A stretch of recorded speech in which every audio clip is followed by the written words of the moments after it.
بسم اللہ الرحمن الرحیم۔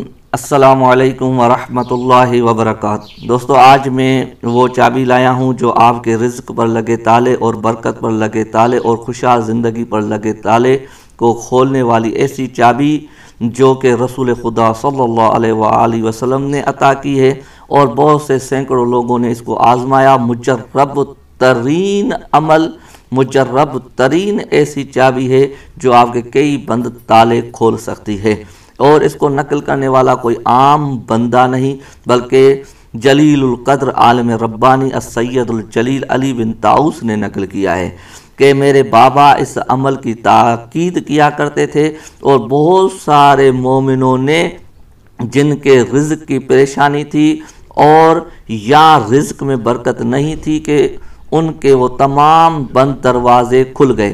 اب چاہے وہ آپ کے اوپر کسی غلط علم کے ذریعے سے ہی کیوں نہ آپ پر دروازے بند کر دیے گئے ہوں، وہ تمام بندشیں ختم ہو جائیں گی۔ سید فرماتے ہیں کہ رسول خدا صلی اللہ علیہ وآلہ وسلم نے فرمایا، جو شخص بھی جمعہ رات یعنی خمیس کے دن یہ 4 رکعت نماز پڑھے۔ طریقہ کیا ہے؟ پہلا، نیت 2 رکعت نماز قضاء حاجات پڑھتا ہوں یا پڑھتی ہوں قربتاً الی اللہ۔ اس کے بعد پھر تکبیرۃ الاحرام کہے، اور اس کے بعد پہلی رکعت میں سورہ حمد کے بعد 11 مرتبہ سورہ اخلاص یعنی سورہ قل هو اللہ احد کی تلاوت کرے۔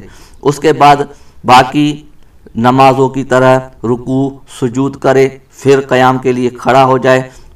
قیام میں سورہ حمد اور سورہ حمد کے بعد 21 مرتبہ سورہ اخلاص کی تلاوت کرے۔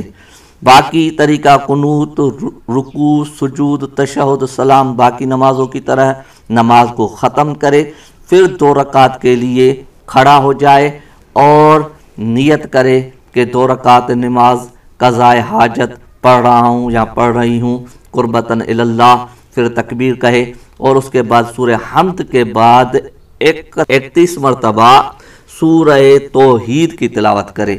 باقی رکوع سجود عام نمازوں کی طرح۔ اس کے بعد پھر دوسری رکعت کے لیے کھڑا ہو اور سورہ حمد کے بعد سورہ توحید کو 41 مرتبہ یعنی سورہ قل هو اللہ احد کو 41 بار تلاوت کرے۔ پھر قنوت، رکوع، سجود، تشہد، سلام کرنے کے بعد 51 مرتبہ سورہ اخلاص کی تلاوت بیٹھ کر کرے۔ اس کے بعد 91 مرتبہ درود پڑھے، اللہم صلی علی محمد و آل محمد۔ اس کے بعد سجدے میں چلا جائے اور 100 مرتبہ کہے، یا اللہ یا اللہ یا اللہ۔ رسول خدا فرماتے ہیں، جو شخص بھی یوم الخمیس اس نماز کو ادا کرے، پھر خدا سے سوال کرے کہ یہ پہاڑ ریزہ ریزہ ہو جائے، تو رسول خدا صلی اللہ علیہ وآلہ وسلم فرماتے ہیں پہاڑ ریزہ ریزہ ہو جائے گا، اور اگر کہے کہ بادل برسے تو برسات برسنے لگ جائے گی۔ اس وقت رسول فرماتے ہیں بندے اور خدا کے درمیان کوئی حجاب، کوئی پردہ نہیں رہتا۔ آگے رسول فرماتے ہیں کہ اگر کوئی شخص بتائے ہوئے طریقے پر نماز پڑھے اور خدا سے کوئی حاجت نہ مانگے، کوئی سوال نہ کرے، تو خدا اس پر غضبناک ہوتا ہے۔